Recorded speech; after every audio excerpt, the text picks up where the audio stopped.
I had been secretly married to my female boss for 5 years when her close friend spilled the beans to me. Tina is thinking about making it public soon and even planning a wedding ceremony. I called my wife, who said she'd be on a business trip for the next few days and told me not to disturb her unless necessary. 3 days later, at the wedding venue, I quietly watched my wife and her lover exchange rings and kisses on stage. My work was now in her lover's name. My wife was having a wedding with someone else, and I was the punchline of this cruel joke. I stood up. She looked at me, clearly panicked. "What are you doing here?" I gave a faint smile. "I came to offer my blessings, wishing you two a lifetime of happiness together." With that, I drank my wine and walked away. Just as I expected, Tina didn't follow me out. She didn't call or text me either. When I saw her again, it was late at night. She barged in, bringing along the cold night air and the smell of alcohol. For years, I had become used to waiting at home. Tina would unleash all her anger on me, just like tonight. But I wasn't going to pacify her without any principles this time. "Felix, why were you there today? You shouldn't have shown up. You're just a low-level employee at the company. Your presence at my wedding makes others suspect our relationship. I only fake married Larry because it was his long-standing wish. We've been friends with him for years. Fulfilling this one wish isn't too much to ask, is it?" I forced a smile. "So tomorrow, everyone at the company will believe you're married to Larry. You're okay with them seeing you and Larry as a couple?" Tina frowned instantly at my words. "What exactly is bothering you? I told you it's a fake marriage with Larry. Why care about what others think? I've been married to you for 5 years. What more do you want? If not for Larry, I wouldn't have agreed to marry you then." I fell silent. I met Tina in my sophomore year and fell for her at first sight. I'd never dated anyone before or even had a crush. To make her fall for me, I brought her breakfast every day, attended the same classes, and arranged accidental meetings. She accepted my kindness unquestioningly. I thought this was proof she loved me back and was immersed in the illusion of an impending romance. Until one day, I saw Tina begging Larry to accept a piece of cake, and realized she loved him, not me. Larry was the heartthrob of our major, the one she adored. What Tina didn't know was that Larry partied harder than anyone else. Because of Larry, I never managed to break through the final barrier between us. In our graduation year, Tina approached me. She offered to be my girlfriend if I gave her my graduation project. I was thrilled, thinking she had seen through Larry's true colors.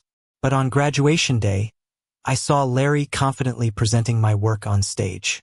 With my project, Larry not only became an outstanding graduate but also joined the leading company in the country.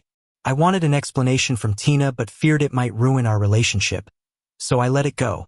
Shortly after graduation, Tina proposed marriage on the condition that I work at her family's company and all intellectual property would belong to her.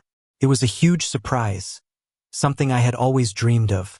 However, after marriage, Tina not only kept me at arm's length but also seldom came home.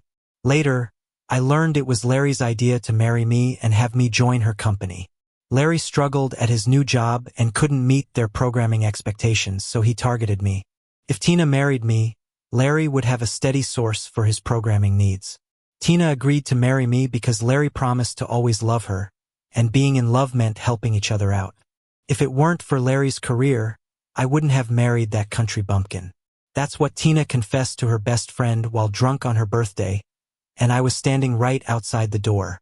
I thought if I worked hard enough, she'd love me. I thought if I did enough, she'd see Larry's incompetence. But over time, I remained just a tool with feelings in her eyes. With my help, Larry gained fame in the industry, and Tina's company grew bigger. Yet I was still just a lowly employee at her beck and call. Now, whatever love remained in me was extinguished by this wedding. I wanted to argue with Tina, but all that came out was resignation. "Tina, let's get a divorce." Her face instantly changed from anger to indifference. "Divorce? What right do you have to ask for a divorce? Ending this marriage is solely my decision to make. Tomorrow at work, you should know what to say and what not to say.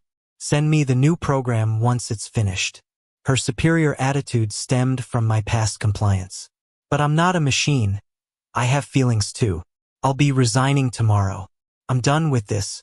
Anger flashed across Tina's face. She hadn't expected me to fight back. When will you stop making a fuss? I've explained the wedding to you.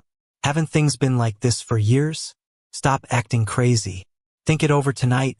We'll talk tomorrow once you've calmed down. Tina always acted as if I could just deal with everything myself. The cold wind and rain outside mirrored my mood, and I mentally placed a period on this relationship. The next morning, I went to the company to resign. Just as I reached my desk, my coworker Leo approached me with a gossip-filled expression. Felix, how did you keep being related to Tina such a secret? Everyone at the office is talking about it now. You even went to her wedding yesterday to congratulate her. You can't tell me you're not close if you went to that. I don't have anything to do with Tina. I was just passing by yesterday. I saw pictures of her wedding and got curious. Tina's a nice person, said I'm a company employee, and let me in to watch the ceremony. I thought so. No way you have a connection with Tina. You really freaked me out this morning. In this company, everyone knows Tina doesn't like me. Nobody sees me as a friend, and they all think I'll be fired soon. At work, I not only have to develop 2 programs, one for Tina and one for Larry, but I also help coworkers with stuff they don't want to do. Oh, here come Tina and Larry. I looked in the direction of the voice and saw Tina and Larry walking hand in hand. Larry acts like he owns the place when he's here. Let me introduce you again. My husband, Larry. We just got married yesterday. Congratulations. I joined the group in cheering. As for Felix, I just happened to see him at the entrance yesterday and invited him in. We have no special relationship. Don't misunderstand. This was Tina's first time mentioning me at the company, to introduce her man and clarify there's nothing between us. Yesterday she seemed uneasy when she saw me, but today she's comfortable accepting everyone's blessings in front of me. Tina, how many layers of disguise are you wearing in front of me? During lunch, Tina texted me to meet her in the parking garage. It's perfect timing. I need to hand her my resignation letter. When I got to the garage, Larry was also there, and they were feeding each other. Just in time. Don't come to my mom's birthday party the day after tomorrow. I'll be taking Larry, Tina said. Wendy is a classic gold digger. Money is her priority, then her daughter. Over the years, as Larry's career took off, she's been pushing Tina to divorce me and marry Larry. She has no respect for me as an employee here. When Tina and I first got married, I had to win her and her mom over. Wendy often called while I was working, asking me to pick up her shopping at the mall. A driver could have done it, but I did it myself for 5 years to please my mother-in-law. Stop playing the victim. Larry and I are married now, it's normal to bring him home. It's not like you, a mere employee, would help my mom save face. I gripped my phone tightly. You don't need to tell me. I told you yesterday I want a divorce. Larry looked worried when he heard that. Felix, don't be impulsive. Tina and I aren't really married. We'll discuss this more. Tina will get you a promotion. Tina's eyes widened at his words, then reluctantly said, I'll make you the technical director. Now are you happy? No need. I'm quitting this afternoon. Here's my resignation letter. I didn't wait for their reaction. I got off the car and headed back to my desk. Earlier, I'd installed listening equipment in the car's back seat. I planned to record their flirting to use as evidence for the divorce case. I ended up capturing unexpected content. I needed to attend that birthday party. On Wendy's birthday, I timed my arrival at her villa perfectly. I was met with disdain from her relatives. I had less status than the maid there, often helping with chores. Tina's company was originally Wendy's creation after her divorce from Ken. She's always been proud of its success. In the living room on the sofa, Tina and Larry were chatting with her mom, looking cozy. What are you doing here? I didn't tell Tina to invite you. Since you're here, take out the trash, Wendy said first. It's your birthday. I'm here with a special gift, I replied calmly. A gift? What do you have that could be worth giving me? My daughter has a big company. I have everything. I prefer if you just give Tina and Larry a wedding, she said. Mom, what are you saying? Tina blushed. Looking at their harmonious scene, I remembered how, if not for Tina's insistence back then, I would have never gotten past Wendy's disapproval. She looked down on my background and job. Larry had her ideal son-in-law status, being in a top company, while I needed Tina's help to get into theirs. I'm here for 2 reasons. To present a gift and to say that Tina and I have decided to divorce, I announced. Her mom's eyes instantly lit up. Really? Don't expect a cent from our family. My daughter worked hard to support you all this time. You're an ungrateful parasite.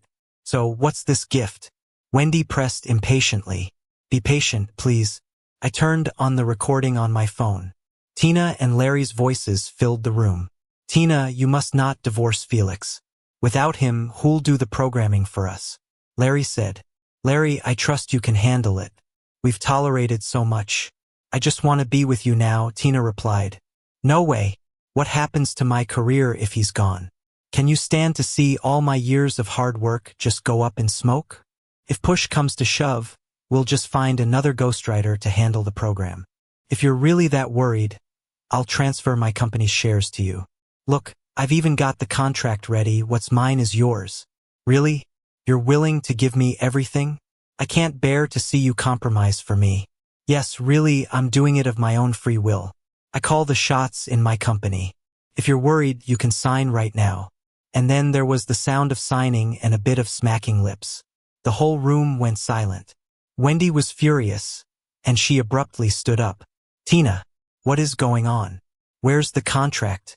Wendy's attitude shocked Tina. Everybody, please go home for now. Sorry for letting you see this mess. We have family issues to deal with. We'll get together another time. Seeing all the relatives leaving one by one made Tina panic even more. Mom, calm down, okay? Once Larry and I get the marriage certificate, won't the company still be ours? Larry's abilities are evident to all, and by then he'll help me manage the company. Wouldn't we be a strong alliance? Wendy shook off Tina's hand and pointed at Larry angrily. A strong alliance. I may be old, but I'm not deaf. Has he achieved anything on his own? It's all been Felix's doing. Why would you keep this from me? How could anyone have such a good son-in-law and not cherish him? You're even thinking of divorce. How did I end up with such a foolish daughter? Tina was speechless. She didn't expect Wendy to value the company more than her. Felix, it was my mistake to misjudge you before. You're so talented. Why didn't you speak up earlier and instead let misunderstandings brew? I'll promote you. There's a vacancy for vice president at the company. You take it, and in the future you and Tina can support each other. Shall we also redo the wedding? What kind of ceremony do you like? Tell me and I'll get someone to organize it. Before I could even respond, Larry couldn't hold back. Auntie, don't forget, I'm the largest shareholder in the company now. I don't agree to make Felix the vice president. I don't agree. Tina's decisions aren't my decisions. The contract is null and void. You can't dictate this. If necessary, we'll see you in court. Wendy clutched her chest and shouted that Tina was ungrateful and called Larry a backstabber, while Tina stood by, crying in distress. All the unfair treatment Wendy gave me over the years, you finally got a taste of too. Seeing the chaos unfold, I quietly slipped away. In the past couple of days, I've been working with a lawyer to finalize the divorce agreement, just waiting for Tina to sign. Throughout the years with Tina, I've done my duty honorably. Aside from basic necessities, I don't plan on taking anything from the house. What I didn't expect was to find some unexpected stuff when I started packing. Tina and I have been sleeping in separate rooms. Over the years, unless something unexpected happened, I wouldn't enter her room. The last time she got drunk, she mistakenly took my headphones. It was one of those rare times I had a reason to go into her room. Those 30 seconds of rummaging through her drawer to find my headphones made my eyes glaze over. Not because of the headphones in the center, but because of the birth control pills in the corner. Opening the box, I saw more than half the pills were gone. Even though Tina and I didn't have much physical intimacy, there were times we got carried away emotionally. I knew she didn't want kids, and on those rare occasions we took precautions. So part of those missing pills was to ensure there was no chance of having my child. What about the other quarter? Were they used with Larry? I wasn't naive about the possibility of something happening between Tina and Larry, but I still felt disgusted and blindsided. I tried hard to cherish this marriage and our home. My love for Tina made me lose myself, but this was my territory, a belief I kept convincing myself to hold on to. Turns out I was fooling myself all along. I gathered my thoughts and my belongings, ready to leave, when I bumped into Tina coming back in. Still looking all proud, she seemed to have reached an understanding with Wendy. The divorce papers are on the table. Sign them if they look okay to you. Tina eyed me suspiciously.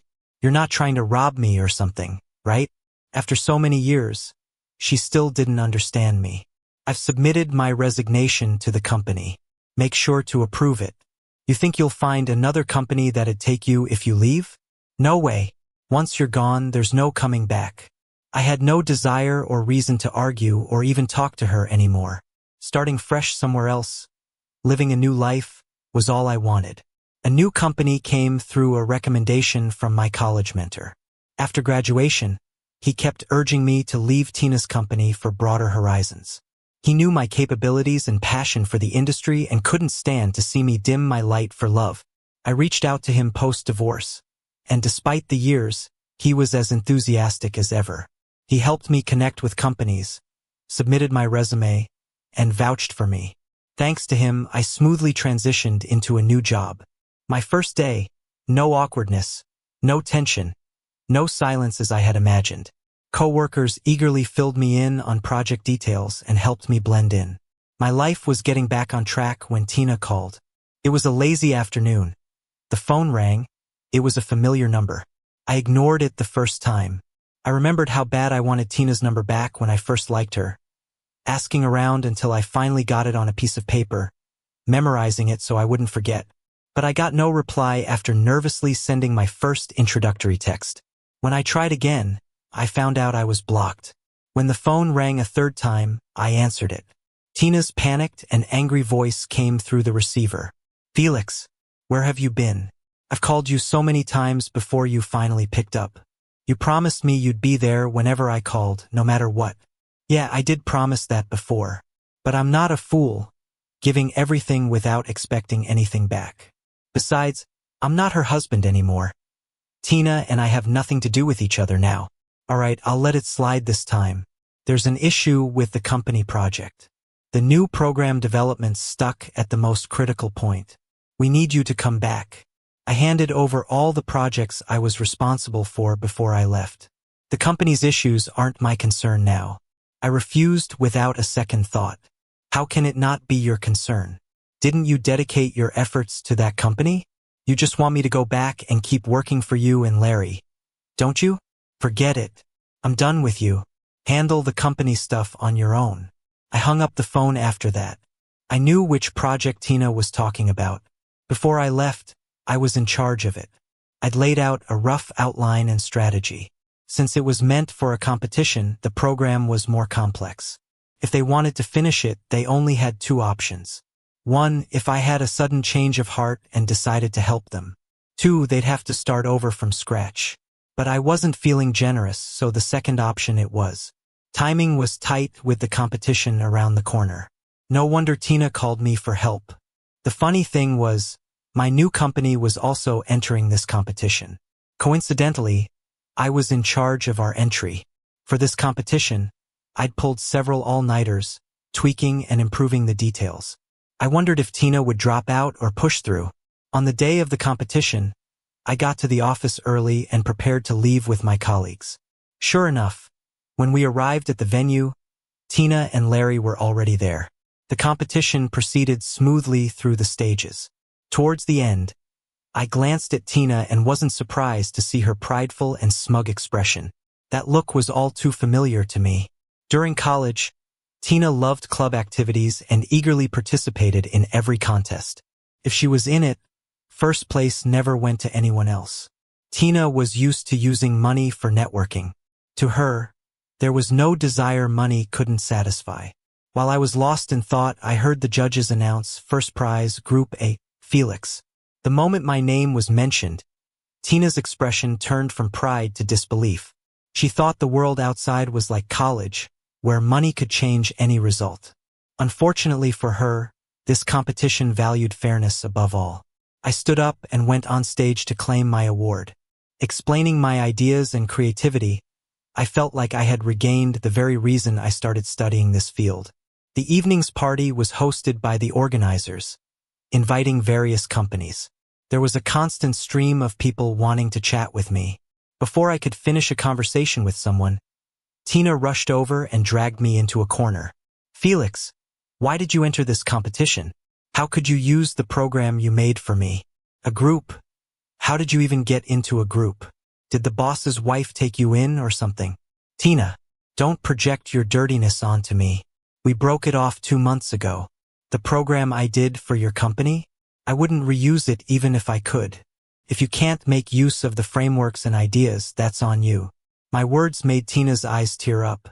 As she instinctively raised a hand to slap me, I stepped aside. "Felix, don't you love me anymore? You told me you'd love me forever."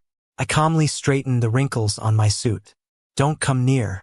With that obvious wedding ring on your hand, you're not thinking of making me the other man, are you?" Hearing my words, Larry, who'd been hiding behind a column, couldn't hold back any longer. "Felix, you've gone too far. Tina was your wife, and you have the nerve to slander her?" Larry held Tina's hand. "Look closely, we've been married for a month now. Put away whatever thoughts you have." I couldn't help but laugh. "Larry, you came with Tina today because you got fired from your last job, didn't you?" I had heard Larry got the boot. A leading domestic company, and their tech VP suddenly couldn't code one day. That news spread fast in the industry. With me covering for him these past years, he'd forgotten all the know-how.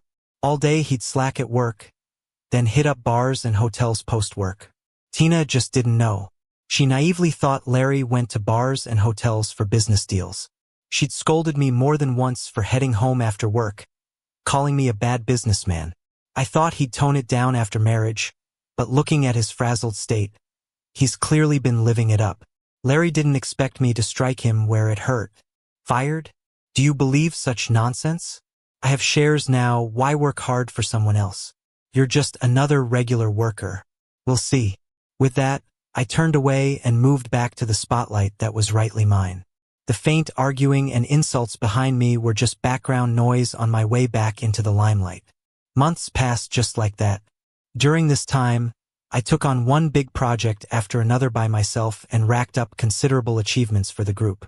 My mentor called and said the boss specifically sent a message praising my performance lately. They're planning to promote me by the end of the month. Besides that, because of work, I got to know Vivian from the department downstairs. We clicked right away. Every time we bumped into each other and had our daily chats, it reignited that feeling of being in love. During our lunch breaks, we'd meet at the staircase between floors, sharing funny stories from our lives or venting about work troubles. In the warmth of those daily conversations and heart-to-heart exchanges, Vivian and I got together. Since we were on different floors, the company didn't mind us dating.